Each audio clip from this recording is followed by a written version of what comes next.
Salah satu benda terpenting yang pernah dibuat oleh manusia berdasarkan ide Tuhan adalah Tabut Perjanjian. Pembuat Tabut Perjanjian adalah Bezalel bin Hur. Keluaran 25 memberikan petunjuk tentang ukuran, bahan, dan model Tabut Perjanjian. Mengapa Tabut Perjanjian itu sakral?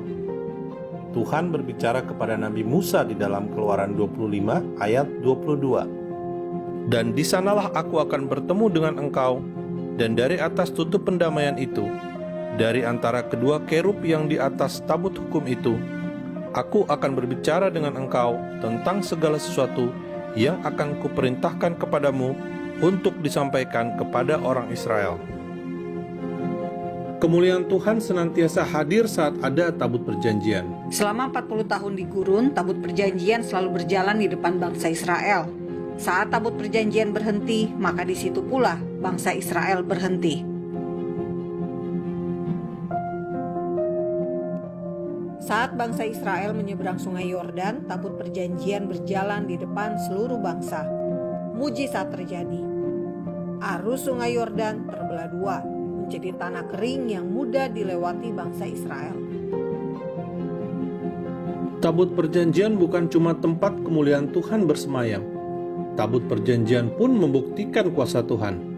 Tembok Yeriko rubuh saat Tabut Perjanjian mengelilingi tembok kota Yeriko, sembari sangkakala dibunyikan.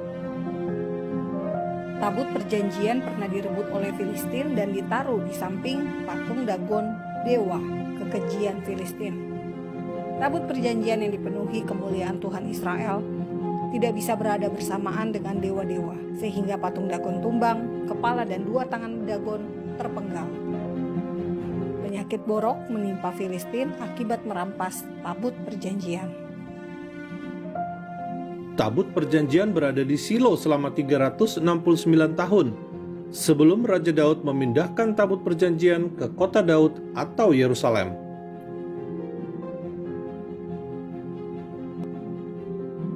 Saat Raja Salomo selesai membangun Bait Suci, Tabut Perjanjian diletakkan di dalam ruang Maha Kudus. Dalam 1 Raja-Raja 8 tertulis, Tabut Perjanjian dipindahkan dan kemuliaan Tuhan memenuhi Bait Suci.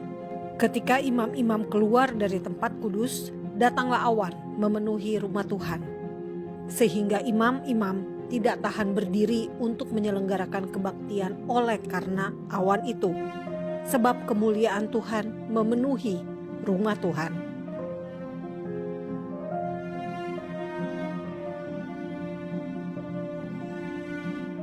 Yosia, Raja Yehuda, menjadi raja terakhir yang mengetahui keberadaan Tabut Perjanjian. Raja Yosia diduga menyembunyikan Tabut Perjanjian sehingga Tabut Perjanjian tidak dirampas Raja Babilonia Nebukadnezar saat menyerang Yerusalem dan menghancurkan Bait Suci. Lalu di mana Tabut Perjanjian berada?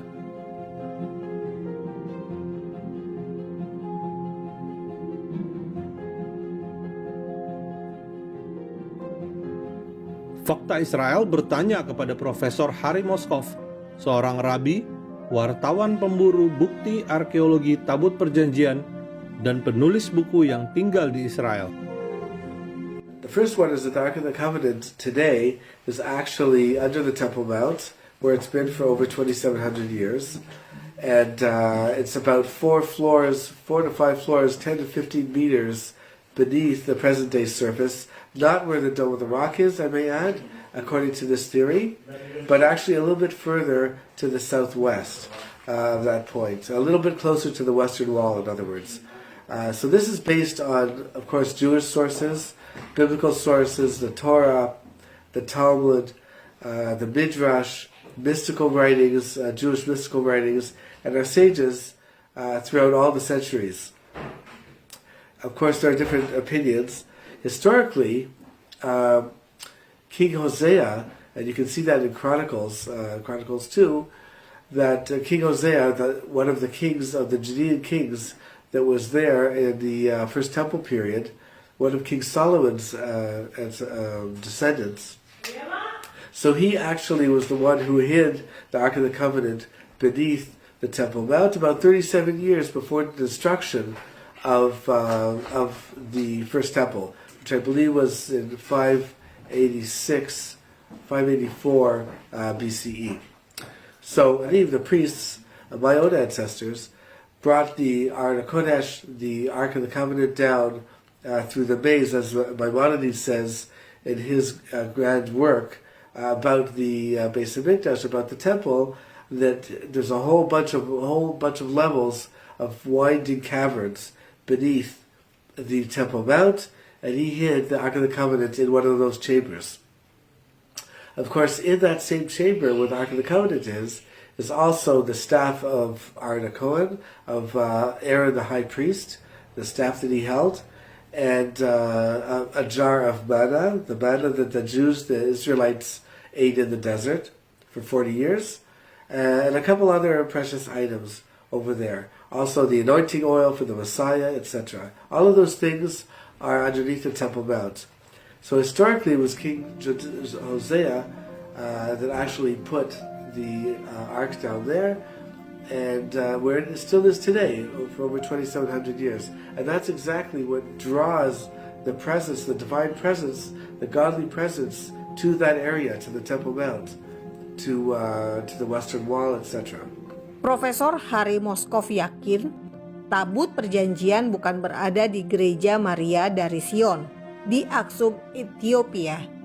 Legenda Ethiopia percaya Tabut Perjanjian diberikan oleh Salomo kepada Menelik, anak Salomo dan Ratu Sheba.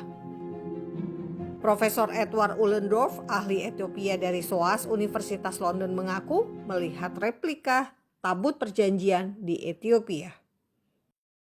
The Ark was hidden 37 years before the temple was actually destroyed.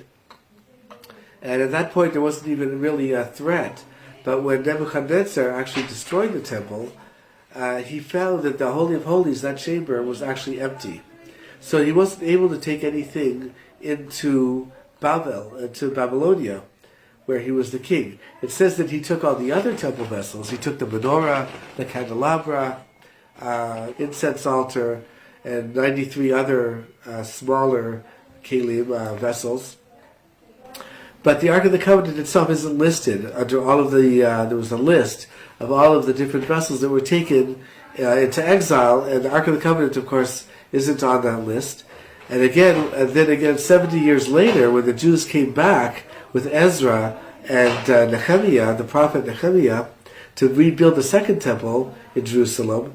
So the king Darius II, who was the son of Esther, Queen Esther, the famous Queen Esther, so he actually ordered the rebuilding of the second temple, and he lists over there all of the vessels that were sent back, and also the Aron HaKodesh, the Ark of the Covenant, isn't listed there either. So we have no reason really to believe that the Ark was captured, as it were, sent out of Israel with the other vessels. This whole idea of the Ark going to places like Ethiopia. There's a place called Aksum, and there's a big church there. So according to my own research and findings, that is not the real Ark of the Covenant that Moses made, the golden Ark of the Covenant with the Ten Commandments inside. That is still under the Temple Mount to this day. But the one that's in Aksum, Ethiopia, is actually a replica, a duplicate. And we do find that some of the, as it says in the Talmud, a lot of the different kelim, the vessels of the temple, had duplicates and even triplicates. So we do find that it could very well be that there is a replica there of the Ark of the Covenant in Aksum in Ethiopia, for instance, but it's not the real McCoy, it's not the real Ark. Ditemukan atau tidak, Tabut Perjanjian menjadi bagian dari iman percaya umat Yahudi dan Kristen. Yang pasti, di surga ada Tabut Perjanjian. Fakta Israel yakin melalui kehadiran Tabut Perjanjian di surga, Tuhan ingin menunjukkan kepada Rasul Yohanes, Tuhan tidak melupakan perjanjiannya dengan bangsa Israel. Yang pasti, Tabut Perjanjian bukan fiksi, seperti dalam film Indiana Jones. Salam damai dari Fakta Israel.